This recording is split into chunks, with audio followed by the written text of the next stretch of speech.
नमस्कार, 7 बजे के समाचार में आप सभी का स्वागत है। मैं हूं संतोष चौधरी और सबसे पहले नजर डालते हैं हेडलाइंस पर।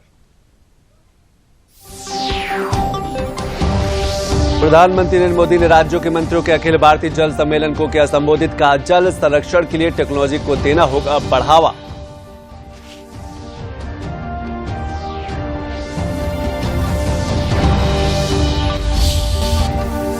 मुख्यमंत्री योगी आदित्यनाथ ने मुंबई में बैंकरों के साथ यूपी ग्लोबल इन्वेस्टर समिट में न्यू इंडिया ग्रोथ इंजन पर इंटरेक्टिव सत्र की अध्यक्षता। कहा, यूपी में हर व्यक्ति पूरी निश्चिंतता के साथ कर सकता है निवेश।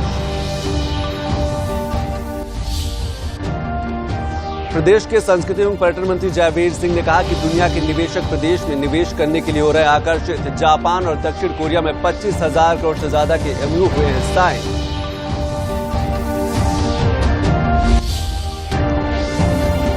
नगर विकास मंत्री ए के शर्मा ने प्रयागराज में पौष पूर्णिमा स्नान की तैयारियों की समीक्षा। कहा, माघ मेला स्नान को लेकर संगम पर तैयारियां की गई पूरी।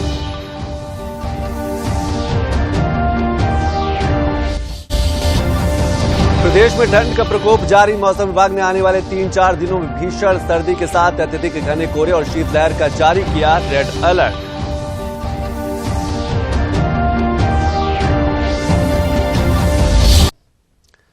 तो चलिए खबरों पर विस्तार से नजर डाल लेते हैं। केंद्रीय जल शक्ति मंत्रालय आज से मध्य प्रदेश के भोपाल में राज्य मंत्रियों के पहले अखिल भारतीय जल सम्मेलन जल का आयोजन कर रहा है। इस 2 दिन के सम्मेलन का शीर्षक है वर्ष 2047 के लिए जल दृष्टिकोण। प्रधानमंत्री नरेंद्र मोदी ने सम्मेलन के पहले दिन यानी कि आज वीडियो कॉन्फ्रेंसिंग के जरिए कार्यक्रम में अपने विचार साझा किए। प्रधानमंत्री मोदी ने कहा कि वाटर विजन 2047 यानी कि अगले 25 वर्षों की यात्रा का अहम पड़ाव है। पीएम ने कहा कि जल संरक्षण के लिए राज्यों के प्रयास देश के सामूहिक लक्ष्यों को प्राप्त करने में बहुत ही सहायक होंगे। हमारी संवैधानिक व्यवस्था में पानी का विषय राज्यों के नियंत्रण में आता है। जल संरक्षण के लिए राज्यों के प्रयास देश के सामूहिक लक्ष्यों को प्राप्त करने में बहुत सहायक होंगे। वाटर विजन एट 2047 अगले 25 वर्षों की अमृत यात्रा का एक महत्वपूर्ण आयाम है। साथियों, इस सम्मेलन में होल ऑफ द गवर्नमेंट और होल ऑफ द कंट्री इसके विजन को सामने रखकर चर्चाएं होना बहुत स्वाभाविक और आवश्यक भी है। होल ऑफ गवर्नमेंट का एक पहलू ये भी है कि सभी सरकारें एक सिस्टम की तरह, एक ऑर्गेनिक एंटिटी की तरह काम करें। और प्रधानमंत्री मोदी ने कहा कि सरकार के अकेले प्रयासों से सफलता संभव नहीं। उन्होंने कहा कि जल संरक्षण से जुड़े अभियानों में जनता और सामाजिक संगठनों को जोड़ना जरूरी होगा। जो सरकार में है उन्हें इस सोच से बाहर निकलना होगा कि उनके अकेले के प्रयास से अपेक्षित परिणाम मिल जाएंगे। इसलिए जल संरक्षण से जुड़े अभियानों में जनता जनार्दन को, सामाजिक संगठनों को, सिविल सोसाइटी को भी ज्यादा से ज्यादा हमें जोड़ना होगा, साथ लेना होगा। पीएम मोदी ने कहा कि जल संरक्षण के लिए टेक्नोलॉजी को बढ़ावा देना होगा। प्रधानमंत्री मोदी ने कहा कि जियो सेंसिंग और जियो मैपिंग के जरिए हमें इस दिशा में मदद मिल सकती है। हमें पॉलिसी लेवल पर भी पानी से जुड़ी परेशानियों के समाधान के लिए सरकारी नीतियां और ब्यूरोक्रेटिक प्रक्रियाओं से बाहर आना होगा।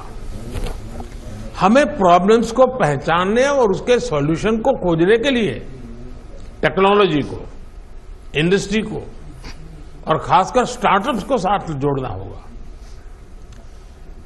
जियो सेंसिंग और जियो मैपिंग जैसी टेक्निकों से हमें इस दिशा में काफी मदद मिल सकती है। साथियों, हर घर तक पानी पहुंचाने के लिए जल जीवन मिशन आपके राज्य का एक बड़ा डेवलपमेंट पैरामीटर हुआ है। कई राज्यों ने इसमें अच्छा काम किया है। और मुख्यमंत्री योगी आदित्यनाथ ने मुंबई में बैंकरों के साथ यूपी ग्लोबल इन्वेस्टर समिट में न्यू इंडिया ग्रोथ इंजन पर इंटरेक्टिव सत्र की अध्यक्षता की। दरअसल योगी आदित्यनाथ फरवरी के दूसरे सप्ताह में उत्तर प्रदेश सरकार द्वारा लखनऊ में आयोजित किए जा रहे ग्लोबल इन्वेस्टर समिट में निवेशकों को आमंत्रित करने के लिए 2 दिवसीय मुंबई दौरे पर हैं। 2 दिवसीय यह समिट 10 से 12 फरवरी तक आयोजित होगी, जिसमें देश विदेश के निवेशकों के शामिल होने की उम्मीद है।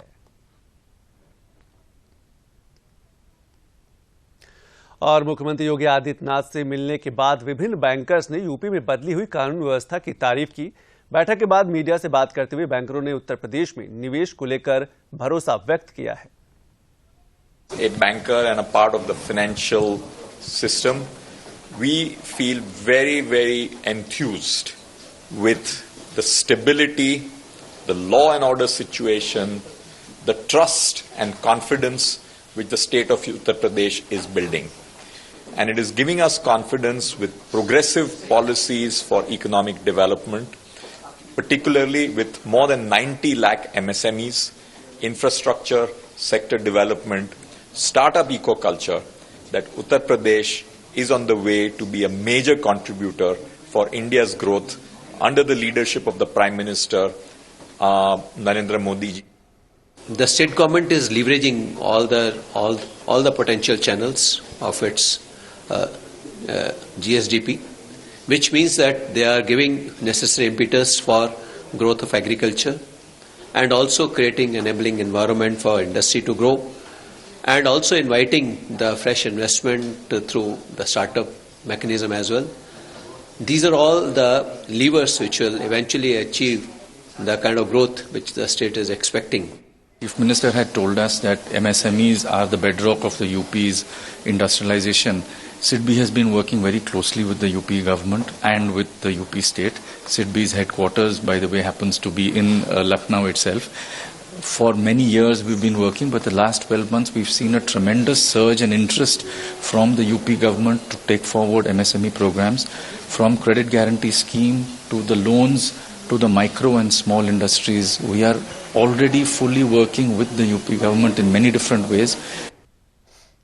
और प्रदेश के संस्कृति एवं पर्यटन मंत्री जयवीर सिंह ने बताया कि कोरोना काल के बाद अब दुनिया के निवेशक उत्तर प्रदेश में निवेश करने के लिए आकर्षित हो रहे हैं। उन्होंने बताया कि जापान और दक्षिण कोरिया में 25,000 करोड़ से ज्यादा के MOU साइन हुए। उन्होंने दूरदर्शन से खास बातचीत में बताया कि G20 की तैयारियों के लिए प्रदेश में व्यापक व्यवस्था की गई है। यहां आने वाले लोगों को यहां की संस्कृति के रंगों से भी परिचित कराया जाएगा। प्रदेश में ग्लोबल इन्वेस्टर समिट और G20 को लेकर व्यापक तैयारियां सरकार ने की हैं। क्या कुछ खास हैं तैयारियां? हमारे साथ प्रदेश सरकार के मंत्री जयवीर सिंह जी मौजूद हैं। आइए उन्हीं से जानते हैं। सर, इतना बड़ा आयोजन होने जा रहा है यूपी में, क्या कुछ तैयारियां की हैं आपने इसके लिए खास?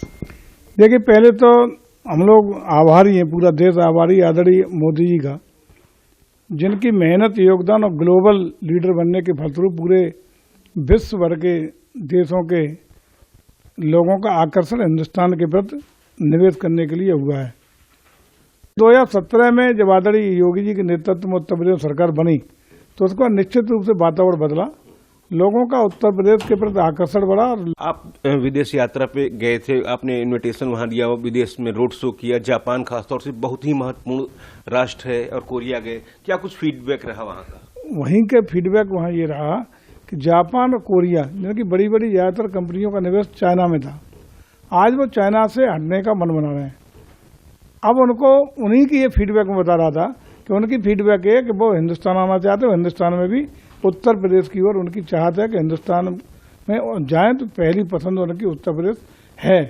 उन्हें लगता है कि यहाँ रोड कनेक्टिविटी है, और खासकर जेवर एयरपोर्ट जो एशिया का सबसे बड़ा इंटरनेशनल एयरपोर्ट चालू होने जा रहा है 2024 तक, उसको लेके बड़ा उत्साह है उनमें।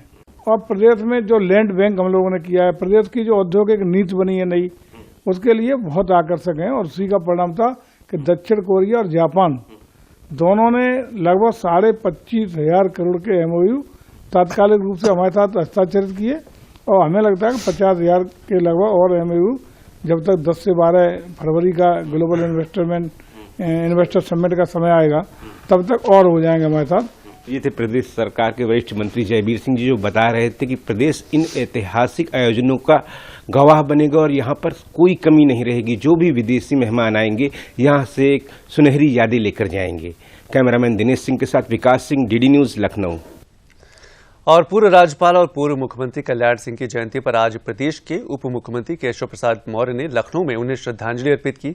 इस अवसर पर उन्होंने कहा कि बाबूजी ने जो कार्य संगठन और सरकार के रूप में शुरू किए थे, उन्हें रुकने नहीं देंगे।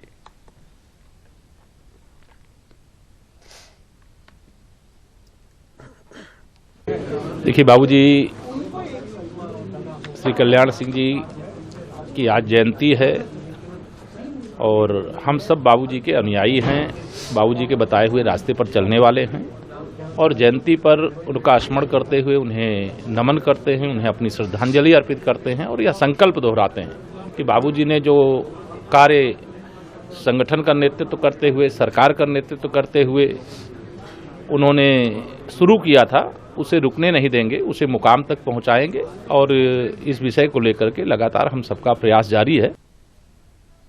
और अभी वक्त है एक छोटे से ब्रेक का। ब्रेक के बाद जब वापस आएंगे तो कुछ और खबरों पर नजर डालेंगे।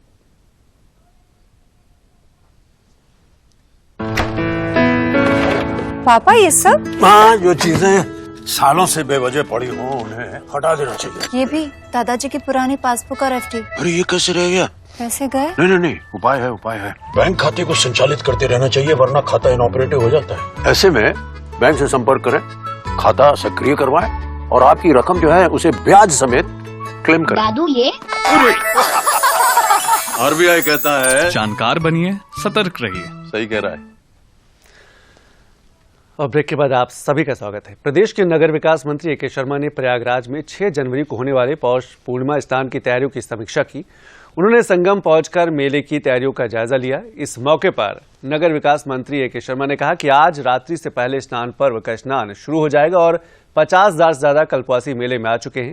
उन्होंने कहा कि साफ सफाई की पूरी व्यवस्था कर ली गई है, घाटों को तैयार कर लिया गया है। उन्होंने ये भी कहा कि सुरक्षा व्यवस्था के साथ मेला प्रशासन के सभी कर्मचारी स्नान करने आने वालों को गाइड करने के लिए तैयार हैं और कोविड को देखते हुए शासन प्रशासन की ओर से पूरी व्यवस्था कर ली गई है।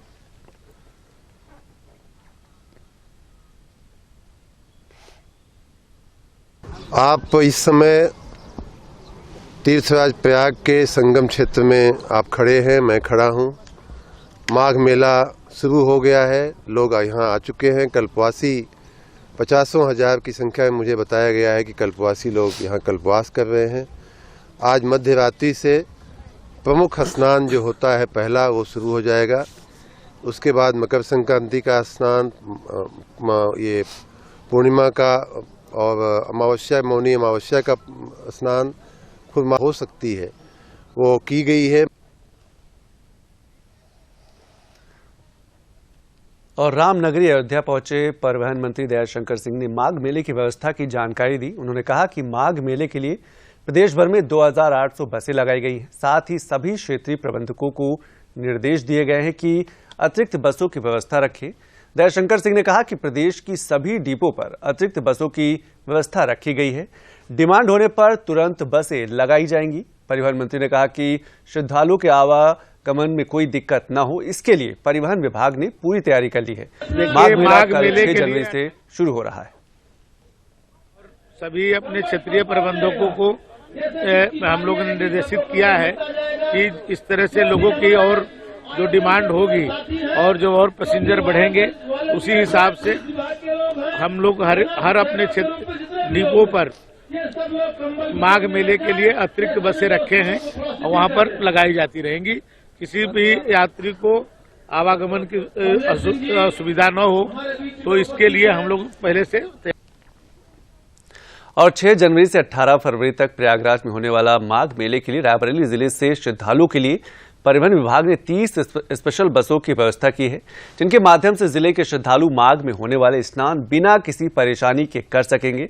रायबरेली जिले के सहायक क्षेत्रीय प्रबंधक एमएल केशरवानी ने बताया कि माघ मेले में स्नान के लिए जिले से हजारों की संख्या में श्रद्धालु जाते हैं, जिनकी सुविधा को देखते हुए सरकार के दिशा निर्देश पर परिवहन विभाग ने श्रद्धालुओं के लिए स्पेशल बसों के संचालन की व्यवस्था की है।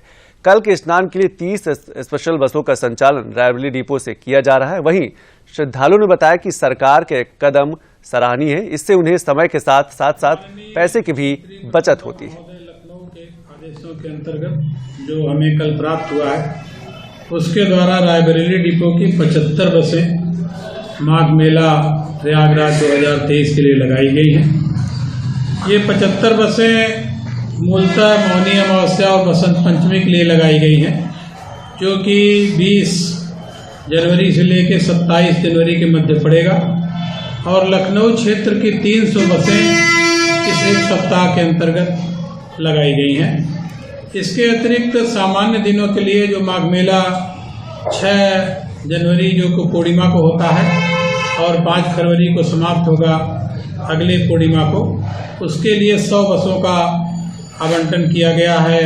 कल से माघ मेला शुरू हो रहा है, जिसको देखते हुए सरकार की तरफ से बसों की अच्छी सुविधा उपलब्ध कराई गई है यहाँ पे रायबरेली में, जिसके चलते पहले जैसे हम लोग एक दिन पहले जाके आते थे, मतलब उसमें हमारा समय भी खराब होता था और हमारे पैसे भी ज़्यादा लगते थे। अब इस सुविधा से हमारे पैसे भी बचेंगे और हमारा समय भी बचेगा, जैसे कि उसी दिन जाके हम लोग शाम को नहा के दर्शन करके वापस आ सकते हैं। और चित्रकूट में गोस्वामी तुलसीदास राजकीय स्नातकोत्तर महाविद्यालय में केंद्रीय भूमि जल बोर्ड उत्तरी क्षेत्र लखनऊ द्वारा सहभागिता द्वारा जल भ्रत प्रबंधन एवं स्थानीय भूजल विषय पर तृतीय स्तर प्रशिक्षण कार्यक्रम का आयोजन किया गया। इस कार्यक्रम में 150 से अधिक छात्र छात्राएं, शिक्षकों और राज्य सरकार के विभिन्न विभागों से आए प्रतिनिधियों, अधिकारियों, ग्राम प्रधान तथा जल संरक्षण से जुड़े व्यक्तियों ने भाग लिया। इस प्रशिक्षण में आकांक्षी जनपद चित्रकूट में भूजल संरक्षण एवं जल प्रबंधन के विभिन्न पहलुओं पर विषय विशेषज्ञों द्वारा व्याख्यान दिया गया और प्रशिक्षण में शामिल लोगों को भूजल के संरक्षण हेतु प्रेरित किया गया। वहीं महाविद्यालय के बच्चों द्वारा जल संरक्षण पर गीत और नुक्कड़ नाटक प्रस्तुत किया गया। अब जैसे ये एरिया बुंदेलखंड का है, इसमें क्या है कि जो हार्ड रॉक एरिया ज़्यादा है, तो हार्ड रॉक में थोड़ा पानी जो होता है मिलना मुश्किल है, ग्राउंड वाटर। तो उसको लेके यहाँ के लोकल लोगों की पानी की क्या समस्या है, उसमें क्या हम लोग अपना उनको इनपुट दे सकते हैं, सोल्यूशन दे सकते हैं, इसके लिए ये वाली कार्यशाला रखी गई। इस तरह की कार्यशालाओं से बहुत बड़ा चेंजेस मैं मानता हूँ कि फ्यूचर में डेवलप होगा। उसकी वजह ये है कि आज की जरूरतों को देखा जाए तो पंच महाभूतों के अलावा अब सही मायने में जो आज की पीढ़ी है, अब वो ये चाह रही है कि उसका भविष्य सिक्योर हो। और उसका भविष्य सिक्योर कैसे होगा? वो धन दौलत की बसियत से नहीं होगा, वो प्राकृतिक बसियत के माध्यम से ही हो पाएगा। उसका जो भविष्य है वो सिक्योर तभी हो पाएगा। तो आज के बच्चे अब इतना समझदार हो चुके हैं और इस तरह की जो training central ground water board के द्वारा दी जा रही है, इससे बच्चों के भविष्य में उनको जागरूकता मिलेगी और उनको क्या करना चाहिए और क्या नहीं करना चाहिए, इन सब बारे में उनका भविष्य सुनिश्चित हो। और अभी वक्त हो चला एक और छोटे से ब्रेक का।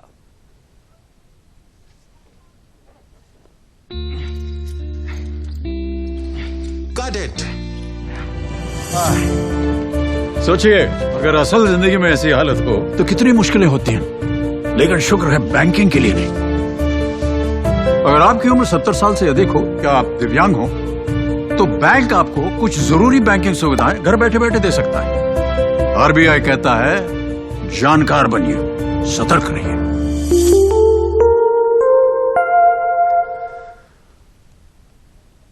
ब्रेक के बाद आप सभी का स्वागत है। आज से 1 माह तक चलने वाले प्रदेशव्यापी सड़क सुरक्षा अभियान की शुरुआत की गई है। ये अभियान 4 फरवरी तक मिशन मोड में चलाया जाएगा। मुख्यमंत्री योगी आदित्यनाथ के निर्देश पर इस अभियान की शुरुआत की जा रही है। पिछले साल प्रदेश में 21,000 से अधिक लोगों की सड़क दुर्घटनाओं में मृत्यु हुई, जिसको देखते हुए इसे न्यूनतम करने के लिए इस अभियान की शुरुआत की गई है। डीसीपी ट्रैफिक रईस अख्तर ने बताया कि इस पूरे अभियान में 5E यानी कि education, enforcement, engineering, emergency care, environment पर फोकस करते हुए काम करते हुए लोगों को जागरूक किया जाएगा।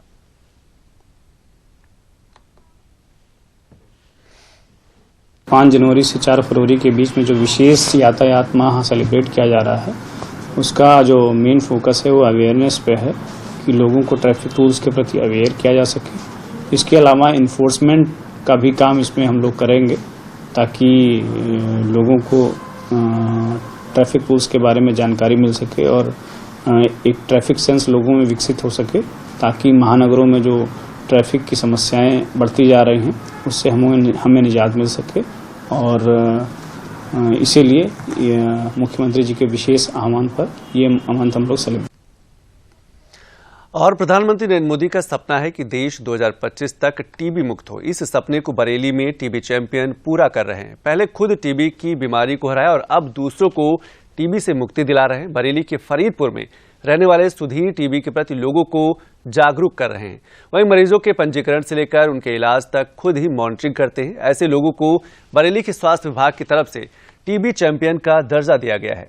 सुधीर डायबिटिक होने के बाद भी पहले खुद टीबी को हराया और फिर 203 लोगों को इस बीमारी से मुक्ति दिलाई। अब उनके जीवन का लक्ष्य टीबी से मरीजों को इस बीमारी से छुटकारा दिलाना है।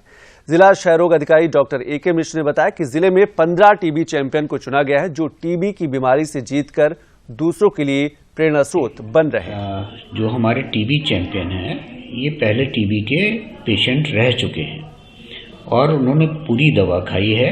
पूरी दवा खा के जब वो ठीक हो गए हैं तो वो हमारे प्रोग्राम में सहयोग देने के लिए वो नियुक्त किए गए हैं कि एक संस्था के द्वारा, और हमारा जो टीबी का प्रोग्राम है उसको प्रचार प्रसार करने के लिए वो रखे गए हैं। जो मरीज हैं उनको वो ये संदेश देते हैं कि टीबी ऐसी बीमारी नहीं है जो ठीक ना हो सके। आप लोग समय पे दवाई लें और जो संक्रमण होता है उसको हम कैसे रोक सकते हैं उसके बारे में वो संदेश देते हैं।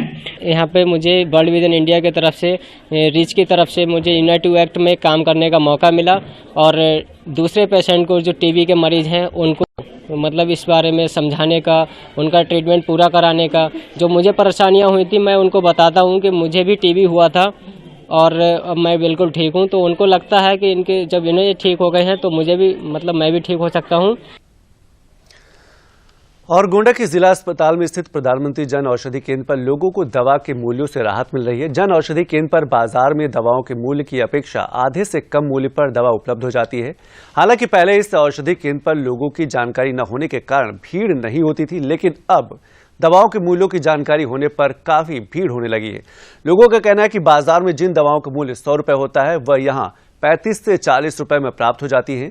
दवाएं भी ब्रांडेड होती है और उससे फायदा भी होता है। दुकानदार अनमोल टंडन ने बताया कि दवाओं के मूल्य में काफी अंतर होने से लोग जन औषधि केंद्र से दवा लेना पसंद कर रहे हैं।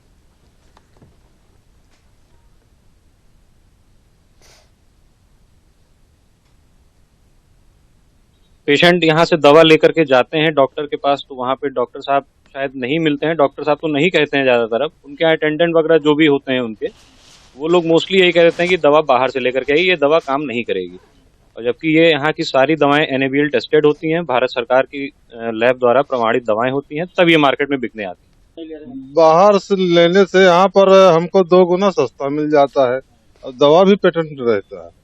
जी, दवा भी उतना ही काम करता है जितना बाहर काम करता है। बाहर की दवा महंगी थोड़ा मिलती है और यहाँ सस्ती रहती है, इसके लिए यहाँ पे खरीदा जाता है दवा। जो दवा वहाँ पे 60-70 रुपए में मिलता है वो दवा यहाँ पे 6-7 रुपए मिलता है।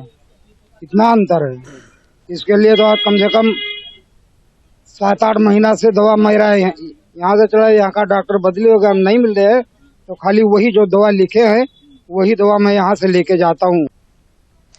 और कौशाम्बी में NDRF की वाराणसी टीम ने स्थानीय जिला प्रशासन के साथ मिलकर प्राकृतिक आपदा और मानव निर्मित आपदा में बचाव कार्य का मॉक ड्रिल प्रदर्शन किया। NDRF के इंस्पेक्टर जितेंद्र देव कुमार ने बताया कि इस मॉक अभ्यास का मुख्य उद्देश्य भूकंप आपदा के दौरान प्रभावित हुए व्यक्तियों के अमूल्य जीवन की रक्षा करना और सभी रिस्पांस एजेंसियों का रिस्पांस चेक करना तथा सभी हितधारकों के बीच आपसी समन्वय स्थापित करना है। इसके साथ ही खोज, राहत और बचाव कार्य के संचालन में आने वाली कमियों की समीक्षा कर उन्हें दूर करना भी शामिल है। यहाँ पे एक अर्थक्यूब के बारे में एक्सरसाइज किया गया, जिसमें क्या कि यहाँ पे बताया गया कि आपदा के दौरान, आपदा से पहले क्या करेंगे और आपदा के बाद क्या करेंगे। अगर किसी प्रकार से कोई विक्टिम्स अगर कहीं पे किसी फंस जाते हैं तो उसे निकालने का सारी चीजें बताया गया सर। और चित्रकूट में किसान राष्ट्रीय औद्यानिक मिशन के अंतर्गत मिली सहायता से परंपरागत खेती के अलावा फूलों की खेती कर डेली आय प्राप्त कर अपनी आर्थिक स्थिति सुधार रहे हैं। उद्यान सलाहकार धीरेन्द्र प्रताप सिंह ने बताया कि किसानों की आय बढ़ाने के लिए राष्ट्रीय औद्यानिक मिशन के तहत निःशुल्क फूलों के बीज, पौध और तकनीकी ज्ञान उपलब्ध कराया जाता है। लाभार्थी किसानों ने बताया कि परंपरागत खेती के अलावा गुलाब और गेंदा की खेती की है, इससे आय में वृद्धि हुई और आर्थिक हालात में भी सुधार हुआ। खेती करता जी, और खेती से ही मैं जब से इस विभाग से जुड़ा हुआ, मुझे मार्गदर्शन और प्रोत्साहित किया जाता है, इससे मैं आज आर्थिक स्थिति से काफी ठीक होता जा रहा हूँ। मुझे अब किसी के अगल बगल खर्च के लिए जाकर नहीं पड़ता। हमारे यहाँ फूलों की खेती में जैसे गुलाब हो गया, तो गुलाब में इसमें पौधों में 100% अनुदान है, यानी 100% है, जिससे हम किसानों को अधिक से अधिक फूलों की खेती करवा सकें और उसमें अधिक से अधिक वो लोग लाभ प्राप्त कर सकें। हमारे विभाग द्वारा बीजों में 100% अनुदान के साथ में तकनीकी सहयोग फील्ड में जाकर के ऑफिस में सभी जगह उनको मुहैया करवाया जाए। और लखनऊ में आज समाजसेवी, शिक्षाविद एवं पत्रकार पंडित जगदीश नारायण मिश्र की 19वीं पुण्यतिथि पर उन्हें यूपी प्रेस क्लब में श्रद्धांजलि दी गई। इस अवसर पर वर्ष 2023 का कैलेंडर जारी किया गया, जिसकी थीम कोविड से बचाओ, सजगता ही सफलता है। कार्यक्रम में मुख्य अतिथि वीरेश्वर द्विवेदी ने कहा कि श्री मिश्र ने शिक्षा, पत्रकारिता और समाज के हर क्षेत्र में अपनी जिम्मेदारियों का निस्वार्थ निर्वहन करते हुए विशेष मुकाम हासिल किया था।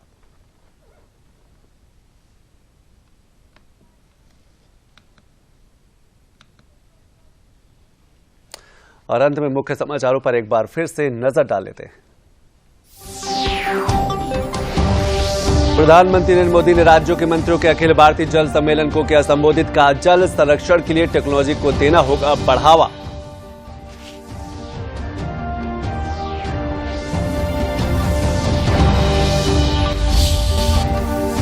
मुख्यमंत्री योगी आदित्यनाथ ने मुंबई में बैंकरों के साथ यूपी ग्लोबल इन्वेस्टर समिट में न्यू इंडिया ग्रोथ इंजन पर इंटरेक्टिव सत्र की अध्यक्षता। का यूपी में हर व्यक्ति पूरी निश्चिंतता के साथ कर सकता है निवेश। प्रदेश के संस्कृति एवं पर्यटन मंत्री जयवीर सिंह ने कहा कि दुनिया के निवेशक प्रदेश में निवेश करने के लिए हो रहे आकर्षित। जापान और दक्षिण कोरिया में 25,000 करोड़ से ज्यादा के एमयू हुए हैं साइन।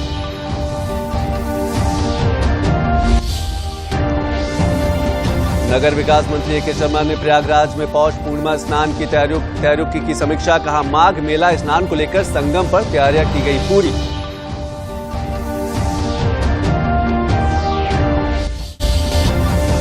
प्रदेश में ठंड का प्रकोप जारी। मौसम विभाग ने आने वाले 3-4 दिनों में भीषण सर्दी के साथ अत्यधिक घने कोहरे और शीतलहर का जारी किया रेड अलर्ट।